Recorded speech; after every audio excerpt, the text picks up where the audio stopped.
دوستو اگر ویڈیو پسند آئے تو مزید ویڈیوز کے لیے چینل کو ضرور سبسکرائب کیجیے گا، شکریہ۔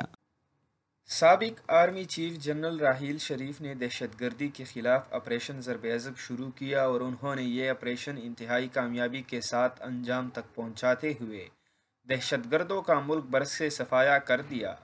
جس کے بعد رد الفساد شروع کیا گیا جس میں دہشت گردوں کے سلیپر سیلز کا بھی خاتمہ کرنے کا کام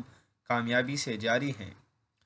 اس جنگ میں پاک فوج اور پاکستانی عوام نے بے پناہ قربانیاں دی اور ملک کو امن کا گہوارہ بنانے میں کوئی کسر نہ اٹھا رکھی۔ اس میں جنرل راحیل شریف کا کردار نہایت اہم رہا، تاہم اب وہ ریٹائرمنٹ کے بعد اسلامی فوجی اتحاد کے سربراہ ہیں اور سعودی عرب میں ہوتے ہیں، جہاں سے ان کی اکثر تصاویر سامنے آتی ہیں جنہیں پاکستانی بے پناہ پسند کرتے ہیں۔ سوشل میڈیا پر راحیل شریف کی یہ تصویر بہت زیادہ وائرل ہو رہی ہے، جس میں وہ سعودی عرب کی ایک جامع مسجد میں موجود ہیں جہاں وہ نمازیوں سے خطاب کر رہے ہیں۔